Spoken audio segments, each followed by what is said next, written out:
What is up, Ravens flock? Huge shout out for your support for the 410 Sports Talk. Chance and Glenn are the best in the business. They're killing it right now. They love talking Raven talk. Make sure you go subscribe to their channel. Let's go Ravens. Big trust.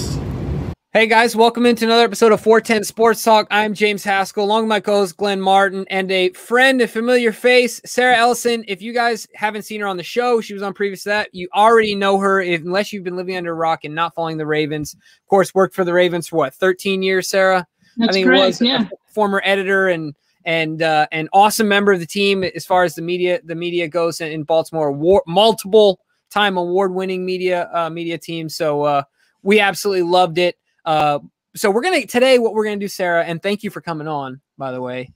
Of course, happy to do it. We're super excited about it. I'm kind of giddy every time we have you on the show. I really love your takes. So we're gonna get into Lamar's contract. It's certainly a lightning rod in the Twitterverse and social media and all the speculation that's happening. So we have some questions for you and would love to get your take as well. So Glenn, I'll let you kick it off here and see what you got. Yeah, absolutely. Thanks again for coming on with us, Sarah. And I find it that when I keep seeing people bringing up the contract extension, the negotiation process, and it being unique with Lamar not having an agent, it seems like there's a lot of people that are annoyed by that fact, and it's all different areas. I feel like there's a little bit of pressure and stuff from the national media, from the Players Association, obviously reaching out to him, trying to explain the advantages of having an agent. But who do you feel is the most annoyed by the fact that Lamar is doing it this way and doesn't have an official agent on his side? Yeah, well, it's definitely going to be the agent community, right? If players all decided to do what Lamar's doing, then they would be out of a profession. Now, Lamar is, very rare. There are definitely instances in the past that this happened, but he's rare. But I just would want, for example, right? So I worked for the team for 13 years. I don't hide that. And because I worked for the team for 13 years and I was treated well, I have a bias towards the Ravens. I don't hide that bias, right? I still try to be objective, but I have that bias. I have to be honest with it. And so the readers can know whenever they're reading my stuff, it's like, well, she has a real love for the Ravens. So I might want to counterbalance her opinions with somebody that doesn't have that side of the Ravens. And so the same thing happens with agents, okay? And so reporters, when you hear a league source in their reports, 9 times out of 10, it's coming from an agent, right? It's an NFL source. Sometimes it comes from the team, but for the Ravens, I can say it's very rare that it's actually from the Ravens, okay? So if the media are getting a bulk of their information from agents, and agents don't want to see players in mass not use agents, then when the deal comes out, the media know a little bit more about deals, but they don't know as much as it is agents. So they'll go and get an agent as a source. And so you'll start to see a double standard where players that don't use an agent their deals will get scrutinized heavily against the player, right? They have a bias in that. Not only do they have a bias, I have a bias, but I don't have a tie anymore to the Ravens. There's nobody pressuring me, right? Like I don't have any stake in the Ravens anymore. They do have a stake in whether players decide to go away from agents or not. So I just like to put that out there. Not to say that when the Ravens and Lamar have a deal, that will be scrutinized and looked at in heavy detail, as all professional players do. However, just know that there's that bias coming through the agents to the media, that there has been a double standard where it'll be scrutinized more against the player than not when they don't have an agent, because they want to make a case to say, hey, look what the player missed. If they had hired an agent, they would have gotten more if they had hired us. And so I just like to be able to put that out there and say, just like I'm biased, look at their bias, and their bias might even be more heavy because they have a stake in the game. Yeah, that's really interesting. And I want to kind of follow up on a question based on the information you just gave. How many people, if you had to put a number like a number to it, how many people do you actually think knows a thing or two other than agents being agents, right? To me, I think Eric DeCosta, like when it comes to this deal, I think of Eric DeCosta, Lamar Jackson, and Lamar Jackson's mother, and maybe if he has some sort of a consultant, but and of course Eric's team. But outside of that, how many people do you think actually know anything about the conversations of this deal? With the fact that there's no, as it is right now, as far as we can tell, there's no definitive public agent, right, that's representing Lamar Jackson. Right. So as of right now, before the details of the deal are put out, there's really nobody, James, because like if outside the people that you just named, right, which is why like you really haven't heard anything. Like I've seen a lot of stories because this is the time to do a story on that. It was reported by NFL media that the goal was to get a deal done before training camp. I mean, that could happen. It could also be next year, but if it's going to be happening before training camp, now is the time to write about it. And if I were still working for the Ravens, I'd be writing about it too. Like this is what we would be writing about right now. So I don't fault anybody for that. But in all the stories, I've read several. I've read some from the Baltimore Sun. I read from Pro Football Talk. I read one from The Athletic. None of them have quotes really of what you would typically hear if there was an agent. Right. Okay. And so like, it's really like, well, I asked this person like Tannenbaum, who used to be a GM, or I asked this agent, Corey, who used to be an agent. And so you get some very educated, chatter about it. But the closest it came to was Pro Football Talk saying it sounds like it's going smoothly so far, so far as if it's ominous, like he doesn't have an agent. So, wait till we find out, So I haven't seen anything that I would see typically with a player that has an agent that gives at least some sort of insight. And sometimes those sources aren't even like, giving you much information. So I don't think anybody knows what's going on. So interesting. It's driving them crazy. The mystery is driving them absolutely crazy. Well, and you guys, was it you guys that had me tell the story about the Ravens drafting him and how everybody inside was even like, even all the scouts didn't know the Ravens were going to draft Lamar? Yeah. Did I tell that story to you guys? I believe so, yeah. Okay. So, again, he didn't have an agent back then. And remember how proud the Ravens were for no leaks getting out? Yep. Well, he didn't have an agent. So, right. like, Lamar's a really private guy. The Ravens, I know, I work there, they love to keep things under wraps. And now you have a quarterback that really likes to be private, which speaks to me. I'm kind of a private person. And so, like, it's not getting out because neither side gives a crap what the media say. They're going to go and do the best deal. They're a partnership. They're going to go do what's good for themselves and look out for each other as a partner.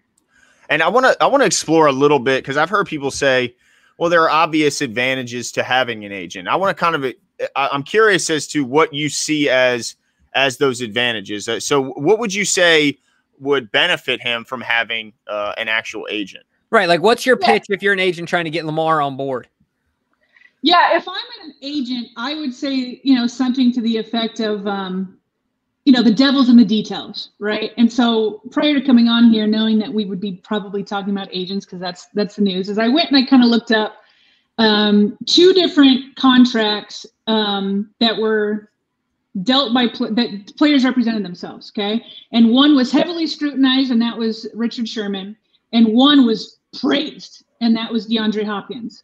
Okay, and so DeAndre Hopkins got the biggest non-quarterback deal in NFL history, and an agent who now writes for CBS Sports, who I think is very good. In fact, when the deal does come out and the details come out, I highly recommend Joel Corey. He writes for CBS Sports. I thought he was really fair with Sherman, and he like praised Hopkins, saying if he wants to become a GM someday, he should do it because this was like a home run. Okay. So, but when I started reading into the details of why Sherman was criticized and Hopkins wasn't, is it was more than just saying, okay, the length of the contract and like the total value and then the value per year, right? Because that's what everybody looks at and it is important. But what if I were an agent, what I would say is like the devil's in the details. So you want to be make sure that you're getting the correct roster bonuses, and not that you're just getting it, but when you get them. Scheduling is big time. Okay, what about guaranteed money? Triggers to guarantee money. What about, okay, the payment schedule is big. Incentive thresholds like playing time, if you make the playoffs, the Pro Bowl, individual stats, all of that. A no trade clause, which Hopkins got. Hopkins got a contract void provision where if he played above a certain level, he could void his contract because he knew that he could make even more. Okay, he got like a non-franchise and transition tag. I mean, he got all of it in there. And so like, you could easily just look at those higher things like the total money, the money per year, and you could even care about guarantees. But if you don't know about triggers and all the scheduling and all that, you could lose out. And so, but again, DeAndre Hopkins did well for himself. Bobby Wagner did well for himself. Sherman actually ended up doing pretty well. I'm trying to think of, just to be fair, like there was Russell Okung. Am I saying his name right? From the Broncos, Okung, right? Mm-hmm. Okung, yeah. He thought he was getting a 5-year deal. Didn't realize about all these options, and then the Broncos ended up not taking up 4 years of the option. So he thought he was getting a $48 million deal, and it ended up being 1 year for $8 million. Wow. So those types of things can really matter. What I don't like is that just saying, no matter what, if you get an agent, all that's going to be fine. Because there's been deals by agents who have been terrible, but people didn't scrutinize it because of this double standard coming from the agent community. And so that's what I would say. And I would also say, the money, a lot of fans think that agents get somewhere like 10, 15, 30%. And that's not true. It's anywhere between 1.5% and 3%. And so is that 3%, which for this big deal is going to come out to be a couple million, could the agent make you more to make up what they would take out and plus some? So if I were in Lamar's spot, when I bought and sold the house, I had a real estate agent. I would probably get an agent, but that's because I play it safe and I value that above other stuff. Lamar may value other things. Maybe he thinks I'm going to get really close in the ballpark, but I become the master of my financial destiny. Being a master of something means more to some than others. Okay. And he could become a master and get all the money that he wanted. Hopkins did it. Why can't Lamar do it?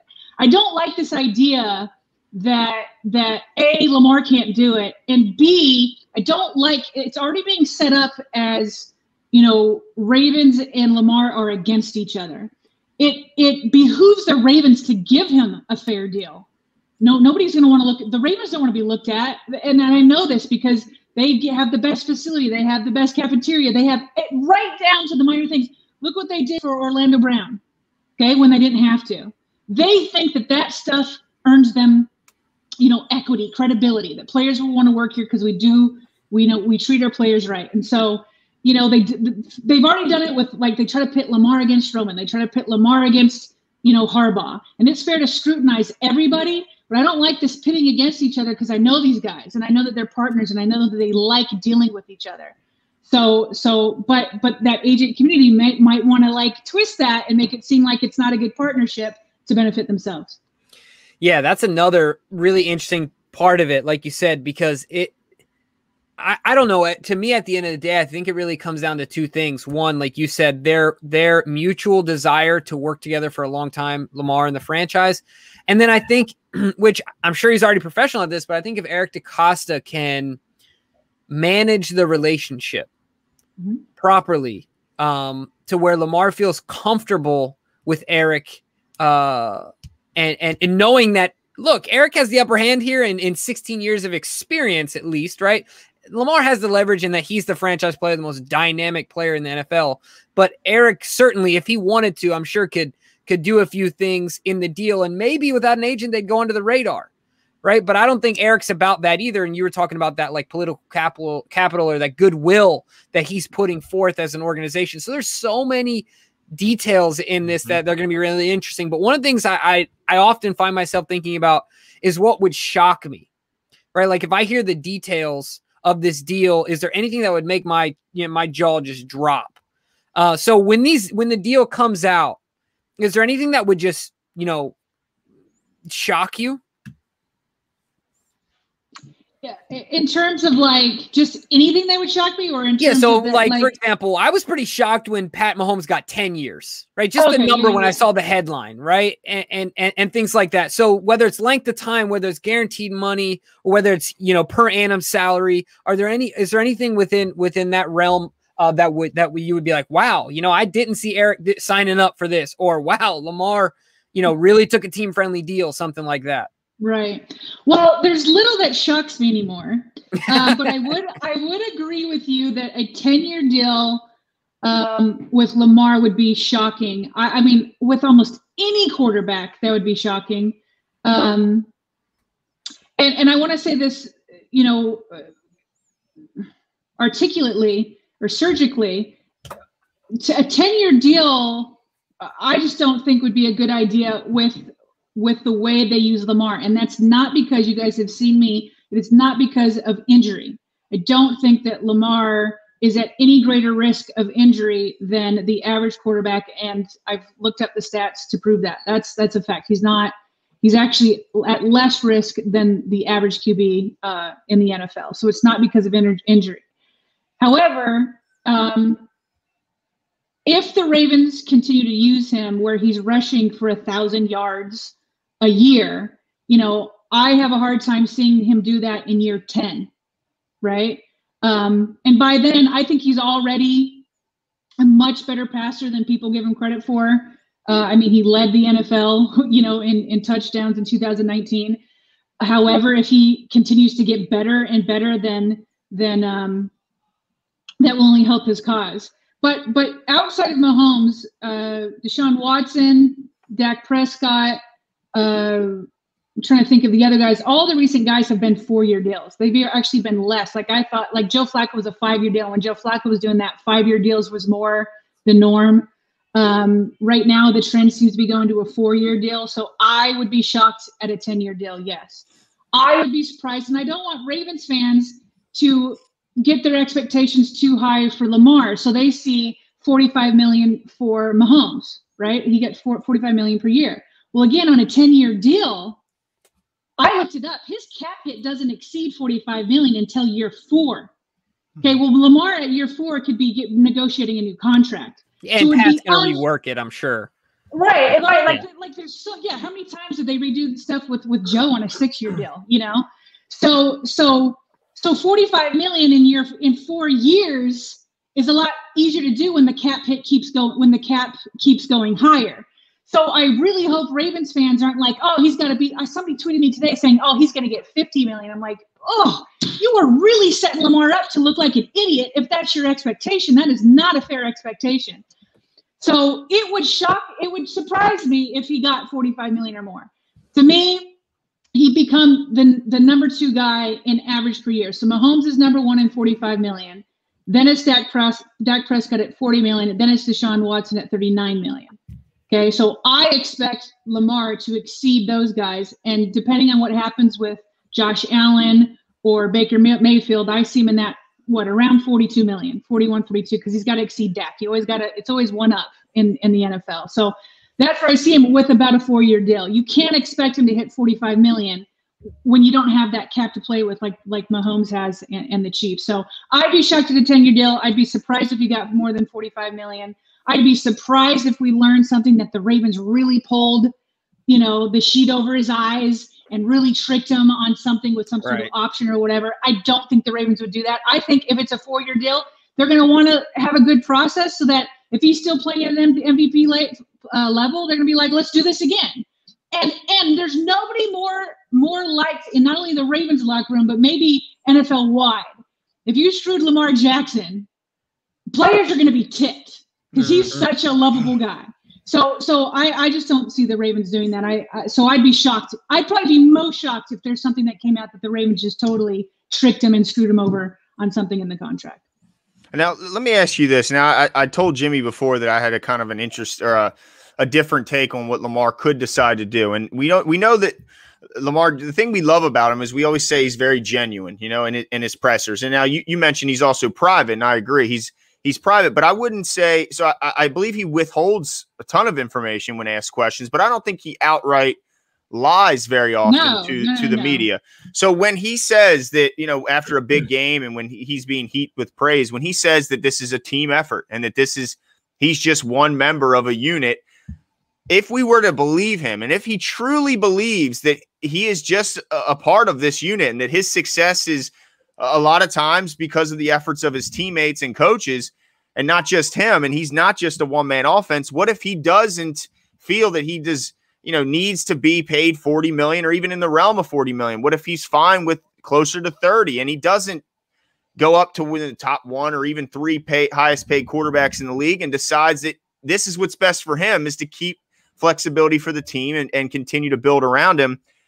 How much backlash could the Ravens and Lamar face if he decides to take a very team-friendly deal and shock, kind of shock everyone and take much lower than other people are expecting? Do you think the media and the fans would just destroy the Ravens and Lamar Jackson in the headlines? Yeah. When you say closer to 30 million, are you mean like the 30 million range or 30 million? No, like annually.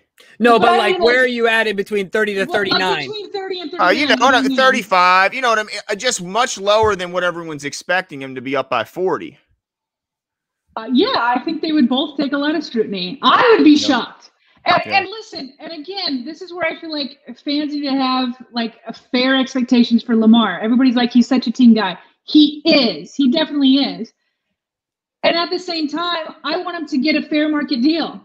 And the fair market deal based off of how it's always done is about 41 million, 42 million.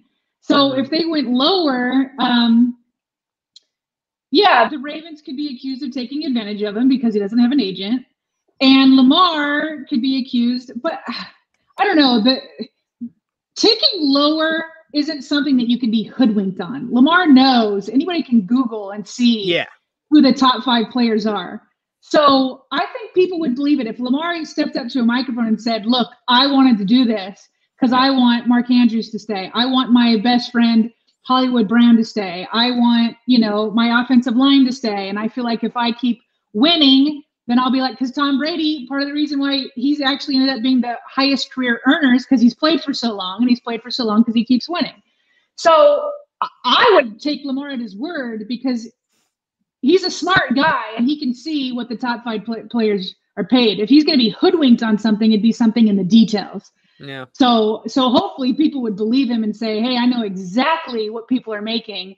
I took 35 million because I wanted to be a team player. But remember, Lamar's also the guy that coined EDC as every dollar counts. And he hasn't signed with like Nike or any of the big people. He has his own merchandise and all that kind of stuff. He keeps it in house. So I don't know. I'd be surprised if he went that low. I mean, if you're going to go low, maybe he would just keep it at like 39 or 40, like Watson or Prescott. But I'd be surprised if he went way under. Now maybe he doesn't want to. I don't know, like Marlon Humphrey. If I remember correctly, he didn't become the highest paid corner, and he could have, and so maybe Lamar doesn't care that much. But Marlon was definitely in the ballpark. He wasn't far off. Right. So if they give a team friendly deal, it's not going to be like 5-10 million a year. Right. Yeah. It would slate right in there if he does become the second highest, because like you said, the Ravens they could have paid Marlon more than Jalen Ramsey got from the Rams. They could have paid Ronnie Stanley to be the highest paid left tackle, but I don't even think Ronnie, he was right there, but I don't think per year he's the highest paid left tackle at this point in the league, unless I'm mistaken. But certainly it would fall right into where the Ravens are if Lamar came in at number 2. But there's so many things here that we could break down about Lamar's deal. This is what I want to know, Sarah. What's your gut telling you as far as when the deal gets done? And just a range. You kind of mentioned a range, but what about so you're talking maybe 4 years, 41, 42 million. But do you think he gets done this year? We talked on the onset about an agent being involved, and DK has brought up, and he's written about it, that it's really hard. Lamar already said that it's all go from here on out. The season's already started for him, right? So right now, usually your agent is following, is in Eric DeCosta's office, is showing up for coffee and is talking about these deals. Lamar's trying to be a franchise quarterback and win a Super Bowl. So does that affect the timing, and push it out to next year? And then obviously you have Baker and you have Josh Allen, of course, and the timing of that. So where's your gut as far as the timing of this deal is?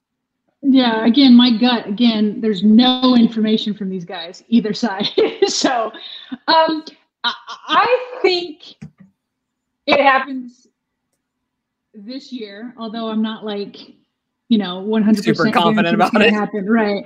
So I'd say it happened this year, and I think that if it didn't happen this year, I would think it'd be more because of Lamar than the Ravens. I think that Eric DeCosta has started a trend that he tries to sign guys a year or two early, not just quarterbacks. This is before we started seeing quarterbacks after year 3.